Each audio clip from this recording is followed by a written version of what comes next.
Welcome back to Optimistic Tunisia 3. As we progress through our journey, we now arrive at panel 8, where the spotlight shines on green buildings and smart agriculture, two pillars of sustainable development that hold the key to a greener and more resilient future. Commencing our exploration is the enlightening presentation on hydroponics, a new future for the agricultural sector by Mr. Ilyes Saidani, CEO of Grow It Yourself. Mr. Saidani's insights promise to unravel the potential of hydroponics in revolutionizing the agricultural sector, offering a sustainable and innovative approach of cultivation. Following this, we will delve into the transformative initiative of converting collapsed buildings into safe green spaces with Ms. Leila Ben-Gacem, President of Mdinti. Mrs. Ben-Gacem will share her perspectives on repurposing collapsed buildings to create safe and sustainable green spaces, contributing to urban regeneration. Then our attention turns to the crucial intersection of climate change and food resiliency, with Mr. Abdellaziz Boujbel, CEO and co-founder of Koofin, Salim. Mr. Boujbel's presentation will shed light on the challenges posed by climate change and the innovative solutions needed to ensure food resiliency in the face of these challenges. I was going to say, to guide us through this enlightening presentation and facilitate an engaging dialogue, we are honored to have Mr. Nabil Felah, and he is in our hearts while he is leaving this room. So I will be playing this role. Yeah. This panel is not just about buildings and agriculture. It's about reshaping our urban and rural landscapes in a sustainable and intelligent manner. I encourage each of you to actively participate, ask questions, and contribute to this vital conversation. Thank you for your engagement, and let's make this panel a source of inspiration and actionable insights for the future of green buildings and smart agriculture. Thank you. And Mr. Ilyes, the floor is yours. Thank you very much, Mr. Munir. I'm very happy to meet you today at COP28. Before I started my presentation, I want to thank you, everybody here to his present, and Mr. Munir, Mr. Najib, and all of TTU, which helped us to become and came here in Dubai. So today I will present my startup, which is called Grow It Yourself. So more than do you know that more than 4 billion people on Earth are suffering from severe water scarcity at least 3 months a year? It is the case of our country, Tunisia. And look at this boy. He walks more than 10 kilometers a day to provide his family from fresh water. It is very sadly. And due to global change, this 4 billion will become 6 billion by 2050. And in agriculture field, and according to FAO, 33% of our soil are degraded. But suddenly, this 33% will become 90% by 2050, which allowed to decrease of the food production and yield production. And this can threaten our food security. So, and the cost of inaction are too high. So the question here is, how can we produce more with less resources like water and soil? The answer is hydroponic. What is hydroponic? It is a new technical agriculture which can produce lettuce and all vegetables directly in water, so we don't need the soil. So why hydroponic is benefits, and why hydroponic can challenges this the lack of water and the lack of soil? So because no soil required, so it is a technique that frees them from chemical, physical, and biological problems related to soil, saving water up to 90%, because it is technique that allows us to recirculate water, and it can saving more than 65% of fertilizer. And as Tunisia, we are a country that imports fertilizer from Europe, so between 2022 and 2023, the cost of fertilizer is doubled by 3. So it is very expensive to our agriculture. Also, it is no useful of harmful pesticide or for a human and for the environment. The best thing of high production, it can more than 10 times more than soil and higher quality. Of course, we can, due to hydroponic, we can do vertical production.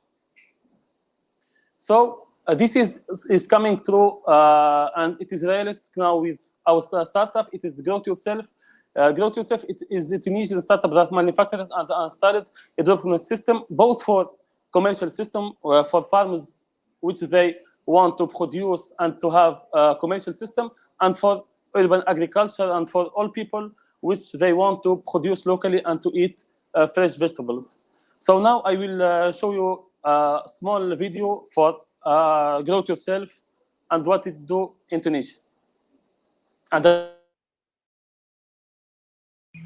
الحاجة اللي قربتنا برشا كي تعرفت على الياس خاطر عندنا كان نفس الطموح انه باش نطوروا مشروع في تونس. تونس ما تنجح كان بالشباب اللي يخمم هكايا ويطمح ديما للارض.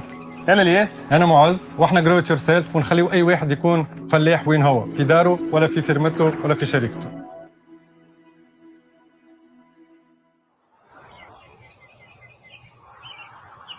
الفلاح كلاسيك بارتو في تونس قاعد يعاني من نفس المشاكل، منها قله المياه، انه السول ولات برشا فيها امراض اكسيتيرا.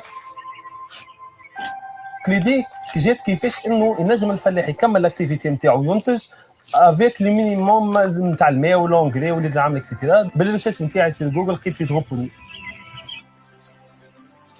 سي اون تكنيك اغريكول ما تسحقش انك تزرع في التراب، تزرع ديريكتومون في الماء. هذه التقنيه الاولى اللي هي اون فيرتيكال، تربحك اكثر في سباس كيما تشوف انك تنجم تنتج وانك تطلع اونيتاج. والتقنيه الثانيه انك تزرع ديريكتومون هكايا في الماء كيما تشوفوا لهنا العروق بيضاء. دونك هذاك هو بون انديس انه النبته نتاعك قاعده تمشي وما فيها حتى مشاكل.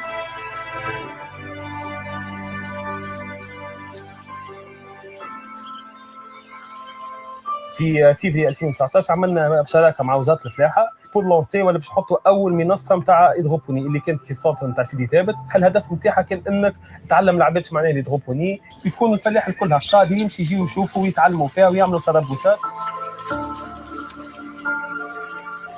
انا التقيت بسي الياس واقترح علي الفكره باش نحاولوا نبدلوا من الفلاحه. اكتشفنا وجربنا وتاكدنا اللي الزراعه المائيه اقل صرف، اقل مشاكل، واللي احسن من هذوم الكل هو ما فماش برشا دويات. والحاجه اللي قربتنا برشا كي تعرفت على الياس هي ان الزوز معناها روحنا من برا وعشنا وعملنا اكسبيريونس وكنا في دي معناها دي بوست باهيين ومديرين اتسيتيرا. الحاجه قربتنا هذه علاش؟ خاطر عندنا كان نفس الطموح انه باش نطوروا مشروع في تونس ونامنوا بتونس ونامنوا باللي بوسيبيليتي في تونس. صحيح من الاول كانت صعيبه معناها خاصه واحد كان في بوست ستابل شهريه تدخل كل راس شهر. شهريه ما يفهمش يعرف كان عنده شهريه تدخل راس الشهر. كي روحت من كندا وكان عندي معناها بوست باهي نتاع مدير عام، قالوا لي فاش تعمل معناها مروح من غادي ومخلي البلاد والواحد وكل شيء باش تبعث حاجه اللي ماناش فاهمينها شنو هي اصلا. سواء ستارت اب صغيره في تونس ولا في اي بلاد راهي تتعدى بالمصاعب هذيك، واذا ما فماش مصاعب راه ما فماش خدمه. ننصح الشباب والفلاحه باش يمشوا في نطاق الفكره هذه. فلاحه منجه ومربحه كما كنا نحكوا على اللي هي معناها باهيه لصحه الانسان، ما فيهاش برشا مشاكل وبرشا مضار. الحاجه اللي عملتها برشا في جرو تو سيلف انه الحمد لله كنا انكيبي من برشا عباد كانوا متخصصين. دينا مع لابات اللي هي لابوراتوار ديكونومي سوسيال سوليدير اللي عاونتنا بالكدا في ليلابوراسيون نتاع البلان دافير نتاعنا. تعرفنا على موف جي زاد كومبيتيسيون اللي تصير ما بين لي زونتربرونور في تونس. خدينا عده معناها دي بري كيك سوا في تونس ولا خارج تونس. كما بي دبليو سي اللي هي شركه عالميه امريكانيه موجوده في تونس من قبل، اللي هي عملت بروجرام داكسيليراسيون اللي احنا دخلنا فيه باش هكاك يعاونونا باللي كومبيتونس نتاعهم باش نكبروا. كما دخلنا زاده معاه في معناها مسابقه اسمها جرين ووركس مع فلات 6 لاب اللي هي كيف انكوباتور وامباكت بارتنر. كانكم خايفين من بعث المشروع نتاعكم على الحاجات هذوما، راهو موجودين برشا لي زورغانيزاسيون ونشجعهم على انهم يشاركوا فيهم ويدخلوا معاهم في لي بروجرام تاعهم.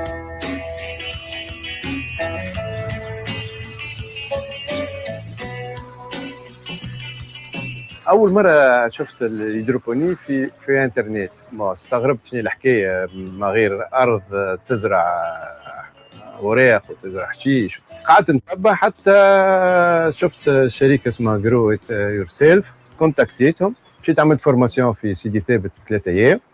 ومن بعد قلت علاش لا، عملت ان بتي بروجي في فوق السطح.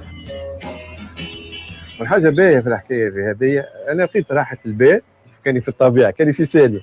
والسنه في رمضان شخت ياسر بالسلايت بتاعي من الخضره بتاعي انا اللي انا عملتها. ما انا كان حكايه لي واحد قبل الحكايات قوم نضحك عليه. وفي الفيزيون تاع جروت يور سيلف هي ان زاد ننميو فكره الزراعات الحضاريه في مخ التوانسه ولا اللي هي لاغريكولتور اوربان، على اساس نستغلوا سيستمات كيما هذوما باش ننتجوا على طول العام في مناطق غير مستعمله كيما سطوحات تاع ديار كيما لي تيراس.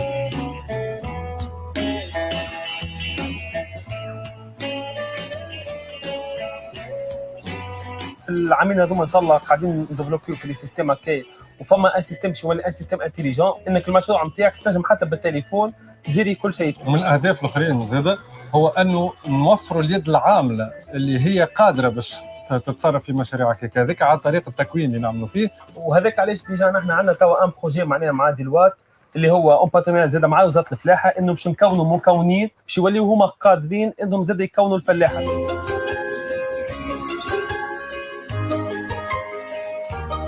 الشباب الكل امنوا بمشاريعكم، امنوا بافكاركم، صعوبات موجوده اما الكلها تنجموا تتعداوها. المشروع الجديد هذا يولي ننصح الشباب الكل باش يجربوه، لانه هذه الفلاحه الواعده. وننصح باي واحد يبدا المشروع نتاعو، اول حاجه لازم يكون عنده الفيزيون كلير، يكون طموح، يكون يحب المشروع نتاعو.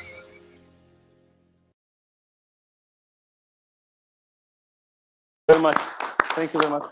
I will continue. So now I will show you some photos of our some project that we've done. So we have done some project in Sidi Thabit, in Sfax, for the produce of leafy vegetable like lettuce, basil, basil, etc. This is the project too. It is 100% high-tech technology. So this is the project that we are involved in South Tunisia for the production of cherry tomato. It is 100% exported to Europe. This is also, we start by production of yellow tomatoes. It is a new thing in Tunisia.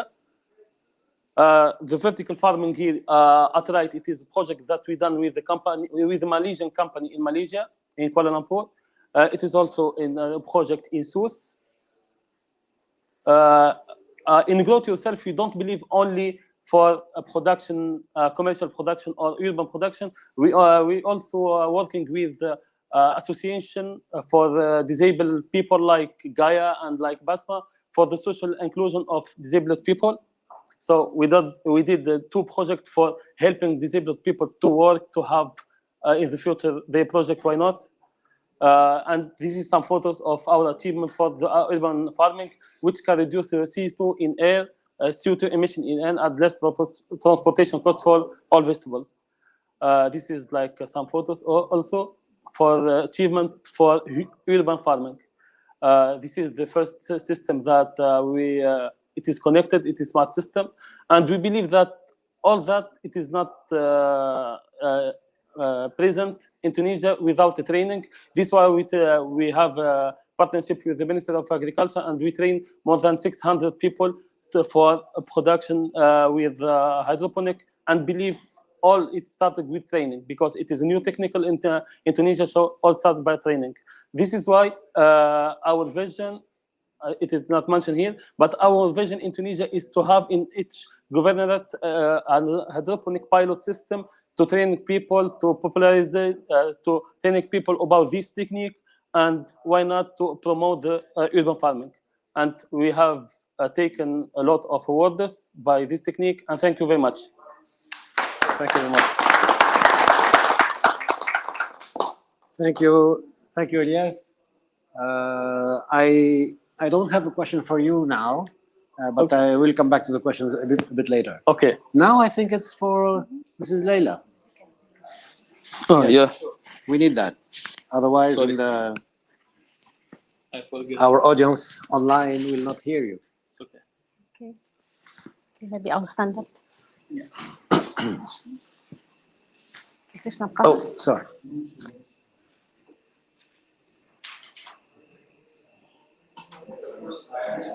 Karim, can you? Oh, here it is. Yes. Thank you. So thank you very much, Tunisian Talented United, for inviting me. I'm very happy to be here, proud of everyone I've met those 2 days.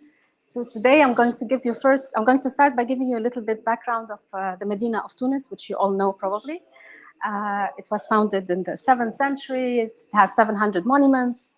None of them is accessible. It's a very dense, urbanly residential area, and it is, you all know, it has a lot of urban degradation, and there's very little green spaces. So basically, there's the central Medina, which was founded in the 7th century. Then there were 2 extensions in the 13th century, and then we have the colonial city that is surrounding it. The status, these are statistics from the National Institute of Statistics, 2014. As you can see, it has the lowest rate of home ownership in the whole country. So only 40.9% of inhabitants in the Medina of Tunis own their homes. And as you can see, 10% of the homes are vacant, 2.2% are abandoned. And this increases insecurity and urban degradation. And in fact, and this is another very high rate in the country, 10.7% of homes are bad conditions. The other fact is that according to the Ministry of Culture, these are the number of sold tickets previously there were palaces you can access, there were museums, there were spaces that you can visit. And these are the number of tickets sold every year.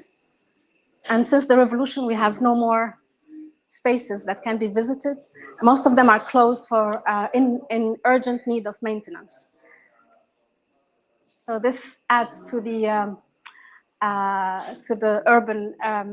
urban perception of insecurity. We have done a survey in 2014. We have found that we still have 525 artisan production workshops in the Medina of Tunis. But sadly, they have moved out of their souks. As you can see, this is a map. So previously there were souks. So in Souk al-Has, you will find all the coppersmiths. In Souk al-Shawashiyya, you will find all the shashiyya makers. But because of a lot of economic changes, and there's an inflow of made Asia products that are taking over the souks, the artisan souks. The artisans are struggling to stay in their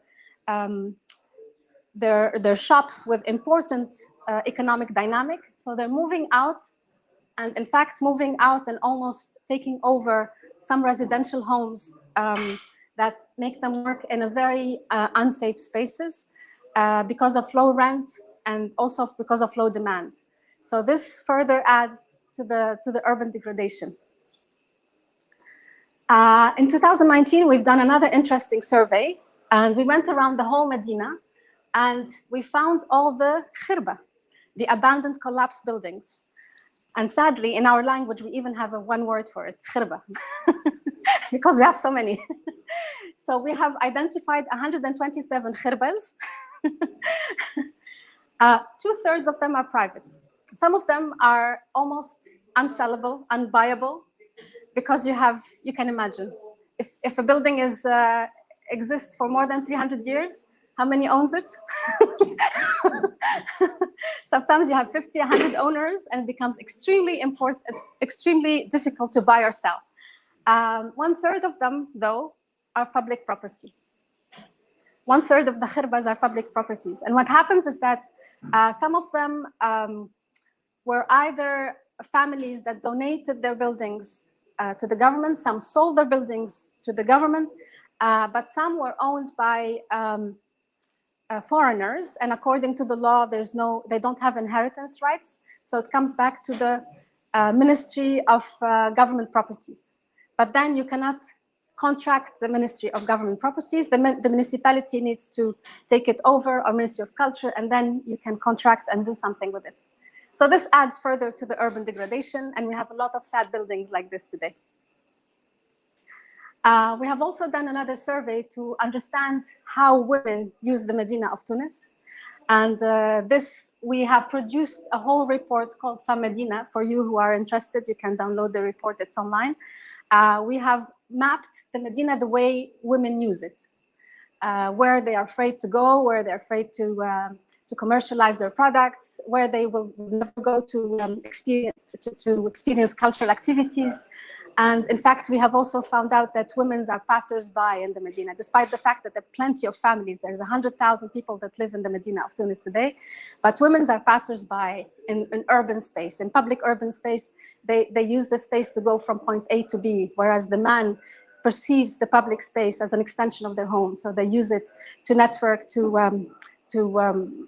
experience network and create socio-economic growth for themselves. This is the khirba I'm going to talk to you about today. It was Khirbat Sidi Mfarraj. After a lot of research, I found that it's owned by the municipality of Tunis and it's well documented. So we made it part of a project to convert it into a safe public space. So the idea was to take the khirba and convert it into a space where women and children can network, can meet. And you can imagine it was a very interesting idea because somebody prefers to park the car, somebody prefers to make the living room bigger. The old man's cafe would like to put one more chair and table. So it was an interesting urban transformation. But then we managed to clean it and make it into a public space for, we hope to keep it safe for young people and women. And it's a very important, now we're using it as a very important space to make awareness around the importance of biodiversity, climate change, also educate young people on how to plant their own flowers and trees and take care of them in their community. And to keep it safe, you need to keep it active. This is why we, Mdinti is a network of a union of micro businesses in the Medina of Tunis. We are today 17 micro businesses and 2 NGOs. We're all united to help keep this space safe for women and girls. And to keep it safe, we need to keep it active. We need to make sure that it stays green, it stays safe. And it stays gender blind. So this is a workshop on calligraphy. In fact, most of the people that live in the Medina community during school vacation, they really struggle they don't know what to, that's an important opportunity to bring a calligrapher maybe and give them some calligraphy class. This is Yusuf, he's obsessed with the garden, he's always there. If you ever come, he will welcome you. Whatever we do, he's the first one to be there. And that's it. Thank you so much.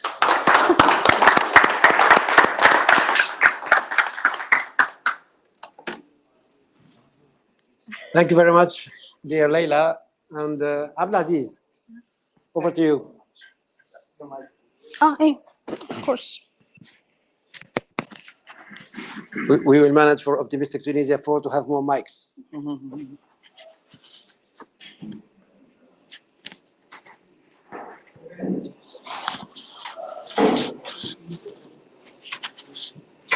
كم مش هذا شو شو فيه؟ أخفض. لا class. Welcome, ladies and gentlemen. Welcome to a sustainable food tech universe, actually. But unfortunately, we would like to maintain sustainability regarding resiliency and the climate change issues. Do you know that the number is little bit big? So 735 million people were instead of undernutrition in 2023, according to the State Food Security and Nutrition Report. A lot of NGOs, either FAO and United Nations organization, were delivering several reports about food security, about climate change, risks and responses, and the strategic on climate change 2231. That's an international and universal problem that that all the organizations are trying to solve it, and it brings to me to be inspired regarding the triple bottom line of sustainability. You cannot ensure sustainability without maintaining a sustainable people or sustainable planet or profit. For sure, for sustainable people, we would like to maintain and to enhance the well-being of peoples. People cannot live in an environment which is faced a lot of weaknesses and a lot of environmental issues. So the planet is very essential into this ecosystem, and to maintain the third part, which is the profit, which is the economic sustainability, is the business to maintain the profitability regarding the financial sustainability and the viable long term for people and planet. That's why I got the idea to launch Selim. Selim will try to solve people, profit, and life for second and further generation regarding using artificial intelligence and blockchain. Artificial intelligence will help us to analyze complex data regarding the climate change, and actually we would like to help farmers through our artificial intelligence process to better resist and to bring the agility mindset into farmers' process to resist and to maintain a sustainable agricultural process. Not only that, we are providing a blockchain technology to generate the transparency. The whole process that the farmer is doing during the production process will be scanned into blockchain process to guarantee the transparency for the end user, that you as the end user, you can go to the supermarket, you can scan your QR code, and you can get all the information needed for your food security, for your life security, and for good nutrition at the end. And finally, also the climate risk mitigation. It's also very, very important to know that regarding data that we are picking from each farmers, we have to readjust the national or the worldwide plantation in the world, because at least for specific cities or specific region, it's more profitable, sustainable, and efficient to produce production A rather than the production B, thanks to the big data that we are setting during the whole production process, that we are dealing from big data to data analysis. Then we are comparing the irrigation and the rate of water for planting tomato either in Kurwan or in Gabon or in Tozo. So we have to analyze the whole detail and the whole ingredient, and we can recommend for the further plantation for the next generation and next years what's the best plantation in the best place to do. That could be helpful not only nationally in Tunisia, but also for Africa, for the MENA region, for the each place in the world actually. That's our Selim triple bottom line approach. We would like to collaborate with government to support and to enhance our facilities, because actually our partnership should be governmental partnership to enhance and to incent and to promote our technical assistance to farmers. Actually, in Tunis, we are building 3 success stories. The first one is in Hizwa, the second one is in Bni Khaled, and the third one is in Bizert. And we are collaborating with 500 farmers for each regions, and we are just collecting data. And at the end, we are facilitating and translating the whole research that we saw it before. It's a very technical research that done with research, and our aim that to facilitate and to make it very very useful and very easy to use it. And we are translating into to-do list that each farmer will get a notification, like Facebook notification, that specifically by Monday you have to irrigate a specific amount of quantity of water, or you have to use specifically the specific fertilizer or ingredient. At the end, the farmers is the catalyzer of all this value chain. Government will try to support him. We are trying to build a financial support program to sponsor our application through the government. Why? To enhance and to encourage farmers to adopt it and to make the research more profitable and useful, actually. At the end, our mission is enabling agility and big data. Why agility? Agility, as I said before, we would like to bring the IT and the hardware and the technical agility process and the corporate finance and the administrative and business administration's activities to farmer day-to-day approach and way to do.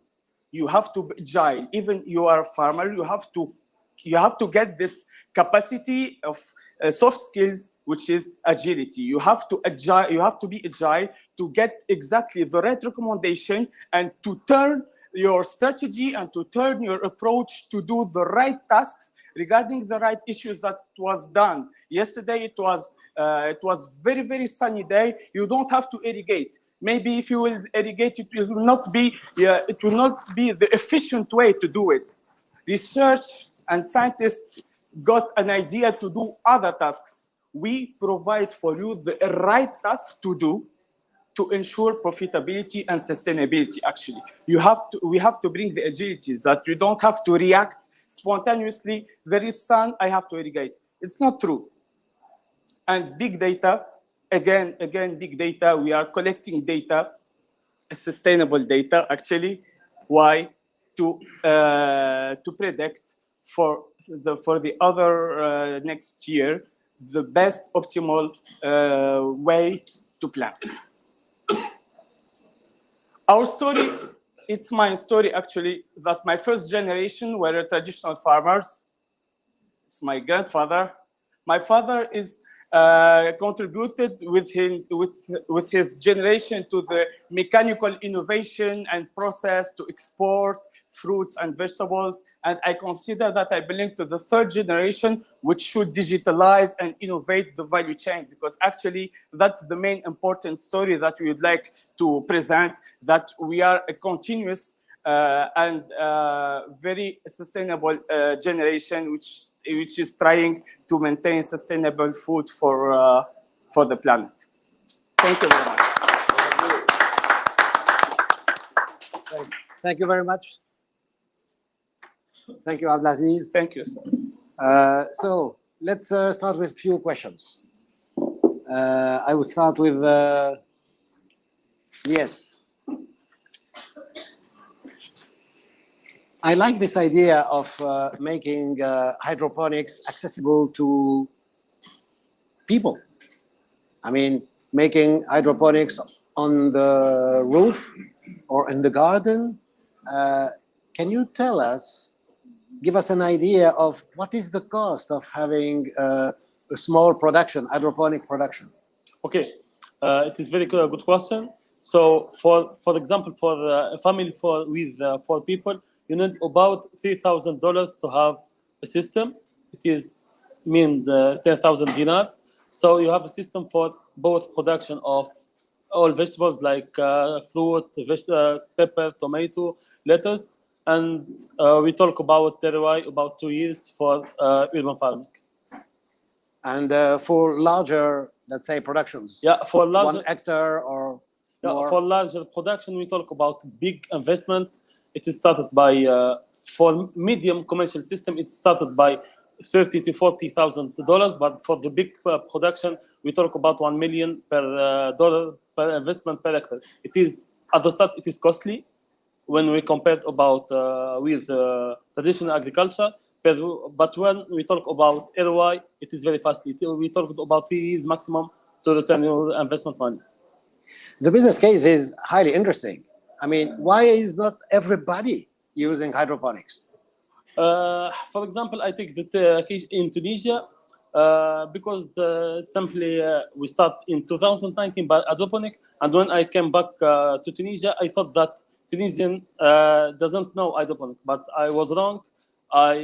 When we posted for the training courses, We thought that we can collect, for example, 20% in 10 days, but we collect 800 in 1 day. Wow. So I was wrong there. I thought that Tunisian people doesn't know hydroponics, but they do. They know hydroponics, but we don't have training pilot system to develop this concept in Tunisia. This is why it is not very developing, and this is why our vision is to promote and to invest in its governorate in Tunisia, a pilot system to enhance and to form popularization of hydroponic in all Tunisia. Yeah, thank you very much. It looks like you are having activities outside Tunisia. Yeah. We have in Tunisia, now we will open in Algeria in 2 months, inshallah. And we have did some project in Libya, one in Malaysia. Great. Thank you very much, Ilyes, and Thank you, Mr. best wishes for your success. Thank you very much. Leila. So I'm not an expert of Khirba management, but but it seems like you are doing a great job there. I mean, it's another case where it's interesting to probably acquire a Khirba for very little amount of money and then make something great out of it. What is the ambition? What is the plan here in the coming 3 years? Coming 3 years. Well, you know, I mean, acquiring a khirba and converting it into a public space, the business model might not be. It's not a mic. No, just It's not speak a up. mic. شو ميكرو هو. تكلم بالقوي معناها. So basically, the business model might not be interesting for private sector, but looking into the public sector khirbas, it could be this could be a case that we hope that we can promote to the public sector and convert some of the ruins that cannot be restored into safe green spaces. Safe green spaces is not enough, of course. We all know in Tunisia that it's not a matter of just creating a safe green space. It needs to be an inclusive. It needs to be inclusive of its community. The community needs to feel it owns the space, to maintain it themselves, and then it could be sustained. And this is interesting because it will even improve security. You know, security is not the police. Of course, it's a young man happy in their community. So, and this is the business case for us as micro businesses in the Medina of Tunis, because if you create happy, safe spaces, then it's secure, then it's more attractive, then the economic dynamic will follow.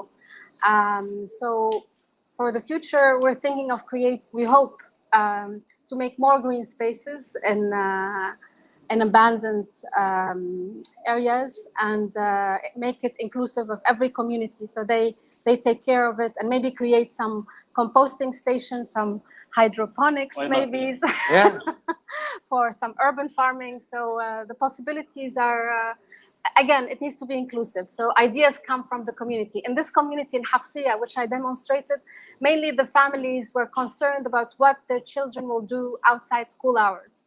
So we were really focused on creating activities for young people. And do you feel the private sector is willing to support, or are you expecting support only from the public sector? I mean, the public sector, they have the spaces. We, the private sector, we are supporting. We are doing our best to keep the space active, safe. We are also giving our time. I mean, in our network of micro businesses, there are artisans. They are happy to give their time to show their craft to young people. So we go with the opportunities that come out. Thank you. One of the questions is about other initiatives that you are working on once you have been converting your khirba into a public garden. I mean, are there, I guess there's a lot of opportunities depending on the means, of course, but what are your first priorities? First, I think the most important is the community, making the community feel it's theirs, because otherwise it falls back. Okay. it falls back. It becomes a parking. It becomes a, you know, it becomes an informal dump. There's a lot of informal dumps. Everyone who has a construction will throw their construction waste there. It can fall back extremely easily. So I think the priority is to make the community own it, to really make the young person who lives there feel that the little flower is his. How many Leila Ben-Gacem do we have in the Medina? I mean, if we had more Leilas, probably things will go better in Medina of Tunis. Yeah. Do you have? Do you have? No, we're a network. I'm not by myself, of course. I have a team, and we're Mdinti. We're a network. Yeah. What is the size of the team? Well, the team is we have 16 people, but the most important is the 17 micro businesses are united to create a safer, more attractive Medina, and I think this is a big achievement. Yeah. Thank you very much, Leila. We are very proud of you. Now, Abdellaziz. So before, I have to thank you, Simonir, for the selection of the panel, because actually I got the idea. Just Leila will manage the urban, Mr. Ilyes will do the hydroponic, and I will take in charge the recommendations and the technical assistance for farmers. And they will get the QR code and they will sell in their own community in a very smart city. Excellent. We told about smart city yesterday, actually. So that's a live reflection, actually. Yeah, thank you. Yeah, thank you for being creative. Salim is impacting whom, actually? Oh, it's a very good question. Actually, Salim is it's Rivet Salim before. So it's impacting not only the farmer in the first hand, because actually we would like to improve the productivity and the good production, but also the end user about the food security and the food resiliency we were talking actually. But at the end, we have to know that Salim approach and our startup is dealing with 6 among the 17 United Nations goals. We are ensuring the third goal about well-being and good health. We are doing about gender equality in the 5th goals. The 8th one about economic growth, actually, for sure. The 13th about climate change and about smart cities and sustainable smart cities, also the 3rd one. So it's very inclusive and sustainable approach that we would like to bring the know-how of the research, the engagement of the government, and the motivation and the practical way of farmers, and our technical advices and recommendation to maintain a sustainable food life. Now, you are managing a lot of data, a lot of computing, a lot of artificial intelligence. Sure. Is this increasing the price of the food for the consumer, or is it improving it or making their life easier? Actually, it's making life easier, because actually the most important thing that we are optimizing the value chain and we are reducing the parasite. I would like to say it like that, because actually I believe that we have to build a sustainable value chain regarding the value created behind. Who is the value creator actually regarding this value chain? The farmer, the retailer, and the end user at the end. I have to mention just one point, that retailer which they are exporting the dates, for example. I can bring the family experience. Actually, unfortunately, we don't have any data about the purchasement and the purchase of the production. So we are purchasing randomly without knowing any issues and any information about the quality process. So at the end, for selling 10 tons of dates, I have to purchase 13 or 14. You can imagine the treasury and the financial issues behind, you can imagine the waste of money, the waste of time, the waste of logistics. We can do a hashtag about the carbon footprint, which is not even useful actually, because if you are bringing your car from Tuzar to Bin Khaled, at least that it will be it will be like a final product. I can say there is a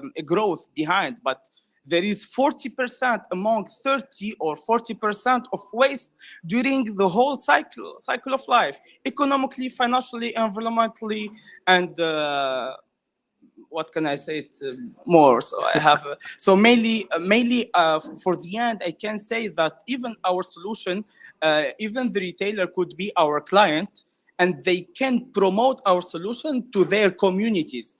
And they can share our solutions to their communities, and at the end, if you can say it, you have to buy something that you know before about your dashboard, each farmers, the area, the number of trees, the number of quantity, and the detailed that was done during the whole process of. That's why we are generating the traceability. At the end, it's a recommendation, but first it's a recommendation, but at the end it's translated through the QR code for the traceability program actually. Yeah, thank you very much. You are managing a lot of intelligence. What are your main KPIs for the coming couple of years? Actually, regarding the startup, business-wise, yes. Business-wise, I am. If I can say it, that if it's confidential, of course. No, it's not confidential. We are not giving money here, so.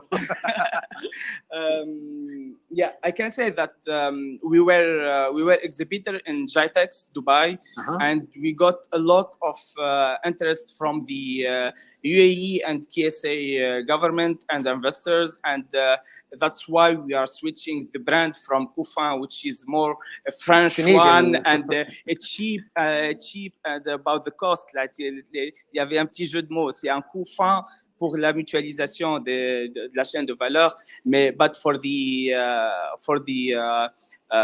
Gulf countries, we are switching the branding, and inshallah, Salim will be the experience of our startup in the UAE and KSA starting from 2024, inshallah. How easy it is to sell to governments? I mean, it's not easy at all. That's why in our business model, when we are talking to investors, we said that we can sell even to farmers, to retailers, and to government. And there is a ratio of profitability and efficiency for each of the target client. And to generate very quick money, we can go directly to the farmer and we ask him to do an upgrade of his production that he can purchase from us. It's at the end a SaaS solution that he can get his annual subscriptions. Retailers, which are like communities or like groups, they are dealing with a very considerable number of farmers, and the end and the most sustainable approach, that's government, that we are not waiting until to sign with our. Unfortunately, we are in Tunisian pavilion. At least since 2022, I am trying to convince the Tunisian government just to get our application for free. Just for free. Please take it and give it. Maybe I have to switch my strategies. It's not the right one, but since 2 years I am trying to offer the solution just to enable Tunisian farmer to resist the climate change and to provide at the end a value proposition to improve the quality of our Tunisian date. Mainly it was the case of the dates, because I used to say that unfortunately we have to think that dates is not produced only in Tunisia, it's produced in Iraq and Iran and several countries. Please try to make something to empower the Tunisian dates brands. At least through traceability and through food transparency, we can be the unique and the first countries producing dates through QR code and traceability. Thank you very much. let's take a few questions. We still have a few minutes before we leave the floor for Nuha.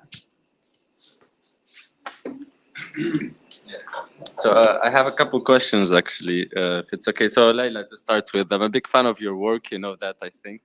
So I was amazed by the third of khirbas are public. So how can one acquire a khirba? Is it possible, actually? And and how do you plan to scale your activity, maybe in the Medina? How can we contribute? Acquire a public space is a dangerous sentence. We did not acquire anything. It's a public space. But if it's a public space for the community, then the community can contribute to its preservation and management. But in general, I mean, there are buildings that are also not khirba, but are still beautiful and closed, and they used to serve as museums or palaces that you can visit previously. And there is a private-public partnership law. There is a committee, public-private partnership committee under the presidential affairs. Yeah. Anyone can submit a proposal. So, because I've tried to make a museum in the Medina, so I can share at least what I've tried to do.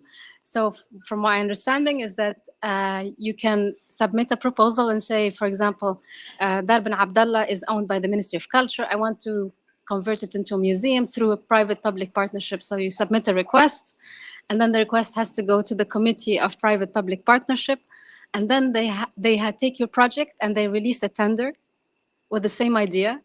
So it's open to anyone who can apply. You can apply. So. You do the work. They have to do, yes, they have to, well, they have to be fair. It's a public building. It's owned by every Tunisian. So they have to release a tender, and then people have to apply, and then they have to have a committee.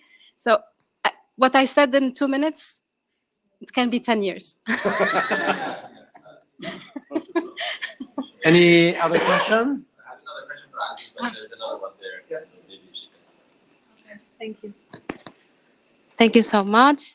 So my name is Khadija. I'm from Tunisia, from representing Jerban Solid Association. Thank you so much for all the work, all the panelists. It was really interesting to see that we have such perfect examples in Tunisia. We hope to see more of those on the TV, social media, on the radio stations.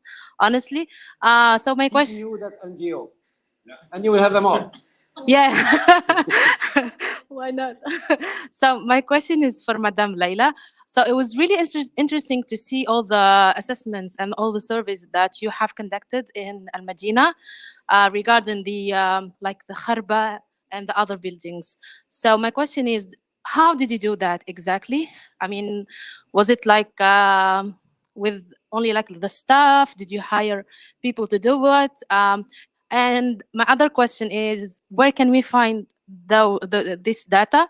And do you think that we have such data in like maybe the other regions in Tunisia? Because it's really interesting. And as an association working in Jerba, for example, I think we don't have such a data for the buildings, the old buildings in the island, and I think conducting such surveys is gonna be like really great. Thank you. Yeah, most of the mappings that I demonstrated, they were done through projects I have led for either the ASM, the Association of Medina Preservation, or the Municipality of Tunis. I think all of us here agree that if you don't have data, you cannot improve it. I mean, if you cannot number it, you cannot improve it. So, so as a business in the Medina, this was something that we continuously work on. So in fact, we have just done, I demonstrated the mapping of all the artisan workshops in the Medina, the 525. In fact, we just did another mapping. And because during COVID, many of them struggled and many of them have closed down. And so we've done another mapping that will come out, but all this information I'll be more than happy to provide, but also the methodology of our work, I'll be happy to share for any other town. Is there another question? Should I go? Okay. Yeah. So my question for Abdellaziz was like, what are the main challenges you're facing in Tunisia?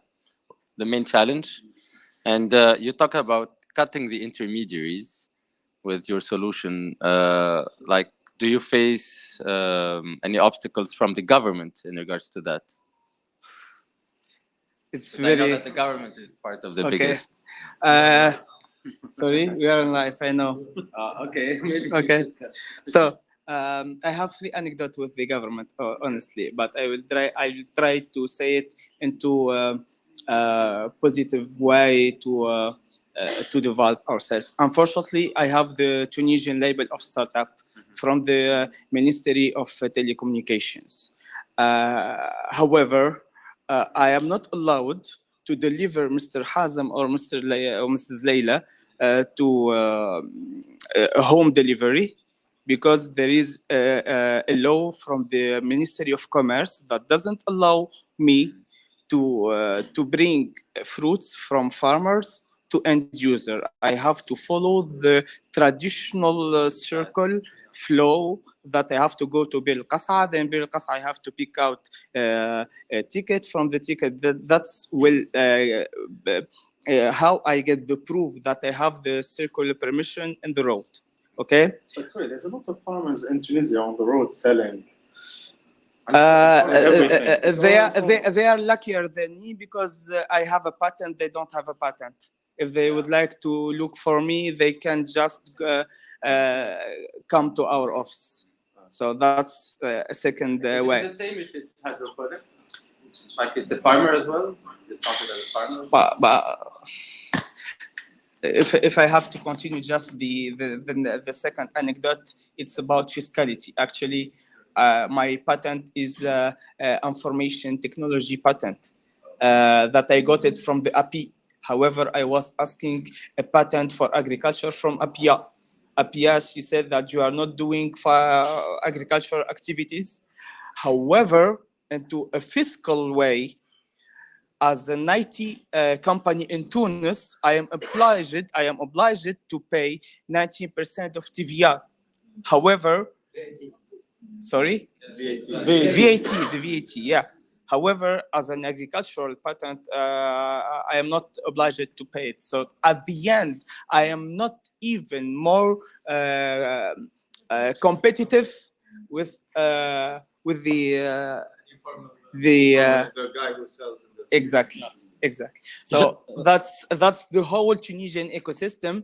I have the honor to be present in the Les Assises de l'Innovation. It was an initiative done with the Prime Ministry, and I explained that they took all this recommendation into consideration, but turn it into a practical way. We hope that it will be done as soon as possible. Just I will add something for your question, Omar. So for his case, it's true. But for hydroponics or any farmers, you can sell directly, because the problem is here for the 19% of VAT, which I am farmer, I'm a producer, so you can sell from your product to your market directly, because when you are exoneration from paying the VAT, so when you are a farmer, so you can directly sell your product. But if you're a company, so us, his company, so you are not allowed. So you are obliged to go to Bir Qas'a, and after that to go to the final consumer. So yes. you shouldn't be a legal farmer. Yeah, you should be legal. Nor a smart farmer. But only farmer. Farmer is okay. Yeah, but smart farmer you can. As a hydroponic, you are a smart farmer, and you can sell directly to end consumer. Yeah. I hope this is going to change in the near future. I think we are approaching our timing for the next panel. Is there any last question from the audience? Yes, please. So hi everyone, my name is Marwa bin Barak, and today I represent Jurba and Solid Association besides my colleague Khadija. And I have a question for Mrs. Leila.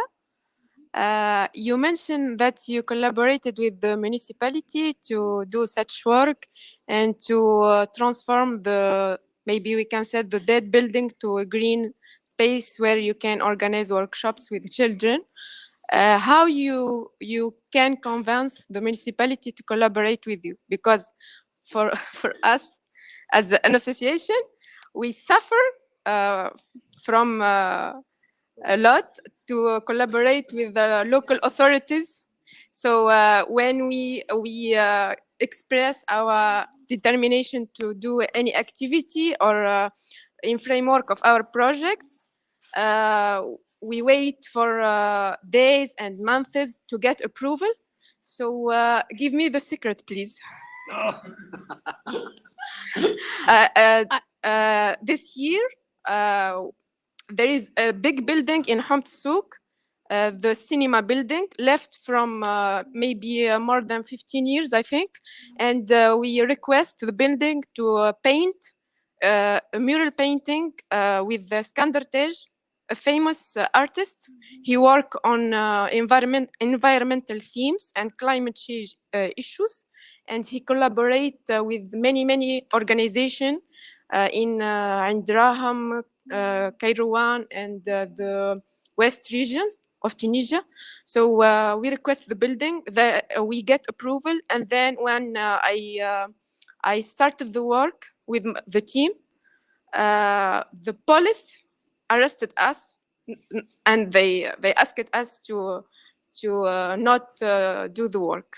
So and the building is in the middle of Lamdina Al-Arbi, and if the mural painting was done, you can't imagine the impact.